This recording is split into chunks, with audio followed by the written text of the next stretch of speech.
So, quick democracy check. The polls show, and these, of course, were taken before the invasion, that the vast majority of Americans oppose getting involved in the conflict in Ukraine. Tulsi Gabbard has watched all of this from the beginning. Of course, she is a military veteran currently serving, by the way, a former member of Congress.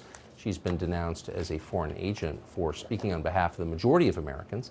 She joins us tonight. Congressman, thanks so much for coming on. Thank you. So what's your reaction to what we've seen in the past 24 hours?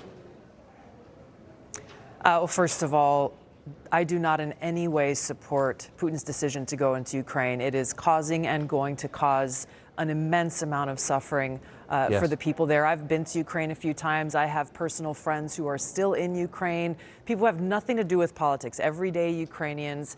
And they're afraid, Tucker, and they're angry. They're angry at Russia, they're angry at America, and they're angry at the failure of leadership that could have prevented this. And that is the thing that is most tragic about this heartbreaking situation with this war, is that it could have been avoided.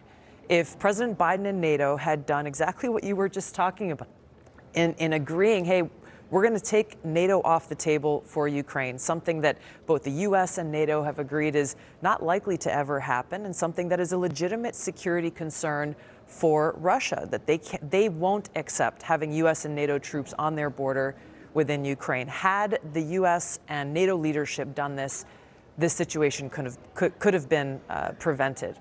I think that the problem here in America is that people who bring this up, people who ask these questions, people who challenge the decisions that the Biden administration has been making in this are smeared and caricaturized as traitors, rather than actually pointing at the truth, which is this administration is not acting in the best interest of the American people. They are turning their backs on the American people.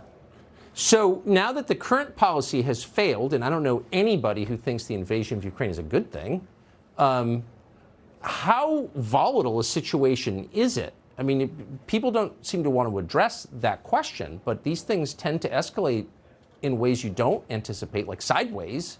Are you worried about that?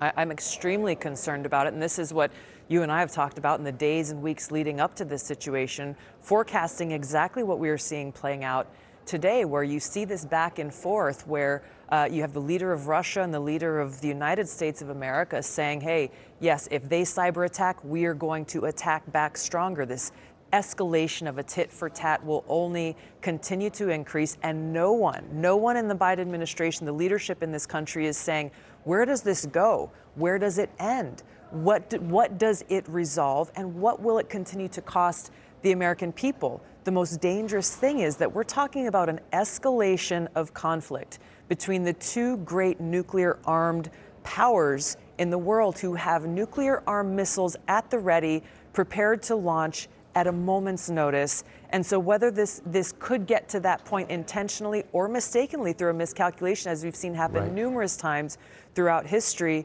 this is the seriousness of the threat that we are facing. I think that's nicely put. Tulsi Gabbard, great to see you tonight. Hey, Sean Hannity here. Hey, click here to subscribe to Fox News YouTube page and catch our hottest interviews and most compelling analysis. You will not get it anywhere else.